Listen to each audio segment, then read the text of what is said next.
Bonjour à tous, bienvenue pour ce nouveau White Dwarf, ce numéro 471. Alors comme d'habitude, on va regarder le contenu, puis je vous donnerai mon avis un petit peu à la fin. Et puis sans trop vous spoiler, il y a une petite surprise pour les amateurs de Kill Team tout à la fin. Voilà, bah écoutez, comme d'habitude, un petit générique et puis on attaque tout ça.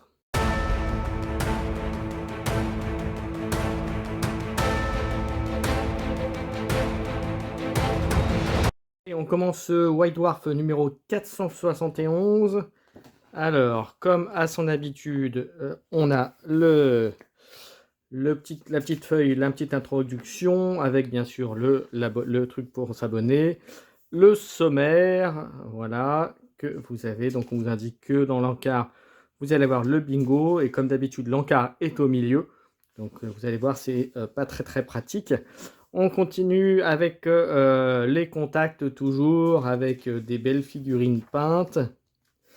Voilà, de la garde acalienne, des beaux Space Marines avec des beaux boucliers. Voilà, on continue toujours avec le coin des conversions. Voilà, avec une belle table, fait très très sympa. Et vous voyez là, c'est une table. Moi, ça me fait penser au Seigneur des Anneaux, le gouffre de Helm, ça doit être ça d'ailleurs. Voilà, c'est plutôt très sympa. D'ailleurs, j'en ai vu une. Si vous avez pu voir sur ma chaîne, j'ai fait une vidéo où j'ai parlé de Marvel Crisis Protocol, le tournoi qui s'est passé à Maxi-Rêve. Et donc, pour information, à Maxi-Rêve, vous avez une super table Seigneur des Anneaux, le jeu de figurines qui est vraiment très très sympa. Si vous avez l'occasion d'y passer, allez voir, c'est très très sympa. On continue là par là, on continue donc le White Dwarf. Là, on va sur les mondes de Warhammer avec comment générer des créatures d'un autre monde. Cette force apparemment, groupe de bataille, on va dire ça comme ça, qui arrive. Voilà, vous avez ça, c'est un petit truc très sympa. Un petit peu de fluff avec ça. Voilà, justement, qui ont été générés avec cette petite table, a priori. On passe à Warhammer Age of Sigmar. Donc, vous voyez, avec des beaux Sigmarites et puis du vampire, a priori. Le choix des armes. Voilà, avec des belles armées aussi. Donc, vous verrez. Je vous laisserai lire ça pour les amateurs. Les nains, l'ost de l'excès avec le beau Gargant. Ensuite, la poudrière Warhammer Age of Sigmar, les royaumes de Jade. Donc voilà, très sympa, ça rajoute du fluff, du contenu, c'est toujours bien pour l'univers. Voilà, source de vie. Quelques petits lieux effectivement qui sont expliqués. Pour le tome céleste, les seigneurs ruine âme. Voilà, vous verrez, toujours du Warhammer Age of Sigmar avec donc des contes vampires.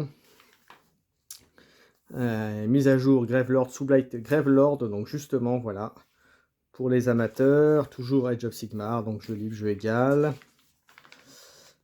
Pour la gloire, hop, poudrière la guerre invidienne, donc vous verrez tout ça pour les campagnes. Ensuite on passe à règles d'engagement, toujours sur du Warhammer Age of Sigmar, avec un petit retour en arrière manifestement, donc vous verrez, hein, c'est... Ensuite, la quête du sang ardent, un rapport de bataille. Donc là, si vous êtes un fanatique de Age of Sigmar, eh ben, c'est toujours intéressant à lire. Voilà, ça pourra peut-être vous donner, si vous jouez une de ces deux armées, un petit tricks. Des petits tricks ou des petits conseils ou des petites choses auxquelles vous ne pensez pas forcément. Donc voilà, c'est toujours intéressant à lire. Et puis même si vous ne jouez pas à ce jeu, c'est intéressant à lire aussi. Voilà. Voilà, ensuite, comme je vous disais, on arrive quasiment au milieu avec le bingo du hobby. Voilà, bon, on aime ou on n'aime pas. Moi, personnellement, je suis pas fan, mais bon, il fallait bien le faire. La carte de la campagne de la guerre invidienne qu'on a vu juste avant. Voilà, avec des belles cartes. Voilà, les joueurs. On continue, toujours le rapport de bataille. Alors là, ils en ont fait pas mal, là, disons, sur son numéro, sur ce Warhammer Age of Sigmar. Il y en a pas mal, donc je passe un peu plus vite, hein, parce que vous voyez, c'est juste le rapport de bataille. Vous le lirez ou pas, en fonction que ça vous intéresse ou pas. Voilà. On passe ensuite sur du Warhammer 40 000 avec les Black Templars. On continue avec la poudrière Octarius, toujours, on reste dessus. Voilà, le rouge et la mort, deuxième partie, donc avec du bon fluff, avec les tyrannides qui sont de la partie. Voilà, des belles images Black Templar, toujours, ça rajoute du fluff. La petite nouvelle qui va bien. Donc vous la lirez, moi je vais la lire aussi, hein. Je n'ai pas eu le temps de le lire, je vous avouerai. Et puis ensuite, bien sûr, pour la poudrière des théâtres de guerre. Alors, je tiens à vous dire pour les amateurs de Kill Team que j'avais fait pour la V1 des adaptations des poudrières pour Kill Team. Bah, je pense que je vais les reprendre, les mettre à jour, et puis ensuite je vais reprendre les derniers White Dwarf, et puis vous rajouter ces poudrières en champ de bataille pour le narratif, bien entendu, hein. Les reliques de croisade d'Octarius, pareil, ça fait partie des choses qui peut, à mon avis, s'adapter pour le narratif de Kill Team V2, donc 2021, parce qu'il y a énormément de choses. Voilà, on continue avec des stratagèmes, des règles de mission, poudrière toujours Octarius, donc là vous verrez. Armée de renom, rue broyeuse, trait de guerre de ruche, bon ça c'est pour les tyrannides, hein, vous verrez. Stratagème, discipline, voilà, il y a très... Ensuite on passe toujours l'origine du fanatisme, et là on passe aux sœurs de bataille, les noviciers. Les novices, donc après les avoir sortis donc pour Kill Team, si vous êtes un amateur de Kill Team, vous savez que c'est sorti déjà depuis un petit moment par la boîte de Shalna. Donc là, vous avez les règles pour pouvoir les inclure dans vos parties de 40 000. Donc voilà, vous voyez, vous avez les squads avec les armes, etc. Ensuite, la Révolution. Donc si vous avez eu la possibilité d'avoir le Red Gobo, le Gobo le rouge, et ben voyez, vous pouvez l'inclure pareil dans vos parties. Voilà, la puissance de Gobo le rouge, donc pour du 40 000 plutôt. Ensuite, on passe à Warhammer Underworld, donc maintenant Arodi, puisque c'est la nouvelle saison. Moi, personnellement, je suis pas fan, parce qu'ils ont fait une refonte un peu des règles, des systèmes de... Il y a quelques petits changements qui, à mon avis, enfin, pour moi, personnellement, ne me plaisent pas plus que ça. Donc, j'avoue que j'ai complètement lâché Underworld. Ceci étant dit, pour ceux qui aiment encore le système, il faut savoir que, par exemple, à Paris, le 22 janvier, vous aurez un tournoi Warhammer Underworld. Donc, il y a 16 places de mémoire. Donc, si vous êtes intéressé, n'hésitez pas à contacter la boutique, puisque ça se fait uniquement par réservation, donc avant. Voilà. Ensuite, une nouvelle, la track La Route du Roi Vide. Donc là, vous verrez, c'est du fluff Warhammer Age of Sigmar.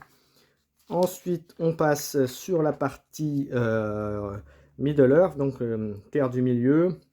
Donc là, un petit retour historique sur ce qui s'est passé, sur les sorties, entre la collaboration entre le Terme du Milieu, donc le Royaume des Terres, et Games Workshop. Donc vous verrez, il y a des trucs intéressants.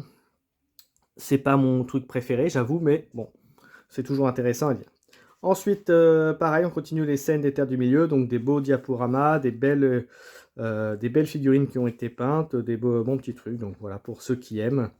Voilà. Bien sûr, il y a des références au film, au livre, bien entendu. Voilà, notamment cette scène-là, on peut s'en rappeler, hein. Hop, voilà. Champ de bataille, construction, comment ils les ont fait, vous voyez, donc c'est toujours intéressant. Ça peut vous donner des idées aussi pour créer des décors. Voilà, Légion du Terminé, toujours du Royaume oublié, des Terres du Milieu, pardon. Donc là, vous voyez, il y a beaucoup de choses. Il y a beaucoup, donc un White Dwarf particulièrement rempli pour du Age of Sigmar et du Terre du Milieu, vous voyez, hein, comme vous pouvez voir. On continue pour la peinture, toujours Terre du Milieu. Et de mémoire, on va arriver tranquillement à la fin de ce White Dwarf. Cœur du studio, le Canal Vox et le bilan du bingo. Et puis surtout, ce que vous pouvez voir, si vous l'avez peut-être vu déjà dans certains leaks, je l'ai annoncé d'ailleurs sur mes pages Facebook Kill Team Express. Vous voyez, le mois prochain, Kill Team Cult Gen Stealer. Alors, est-ce qu'il y en aura plusieurs? Est-ce que ce sera une seule? Est-ce que ça sera vraiment du Kill Team ou est-ce que ce sera vers la partie Kill Team Warhammer 40 000? On va voir, on va voir. Donc c'est annoncé, mais on verra. Est-ce que ce sera du vrai Kill Team? Est-ce que ce sera encore une fois du Kill Team 40 000? On va voir. On va voir. Enfin, en tout cas, ça annonce du bon pour le White War du mois de janvier. Alors, ben, on arrive à la fin de ce 471. Alors, qu'en pensez? Eh ben, écoutez, pour moi, il est fidèle à ce qu'on a pensé. On l'avait prévu un petit peu dans le 470, je l'avais annoncé, comme ils avaient annoncé du Terre du Milieu, beaucoup, ben, c'est ce qu'il fait, hein, il y en a pas mal.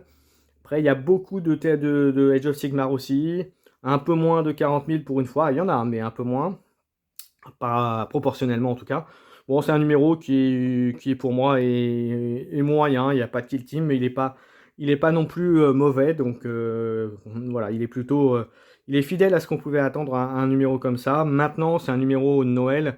Ils auraient pu, comme ils ont fait des petits cadeaux un petit peu avant, peut-être le faire celui-là plutôt que le précédent, mais peu importe, c'est déjà il est plutôt, pas mal en soi. Donc voilà, j'espère que ça vous a aidé à faire votre choix, en tout cas, c'est un bon numéro, enfin moyen, mais il y a des trucs intéressants quand même dedans, il faut reconnaître.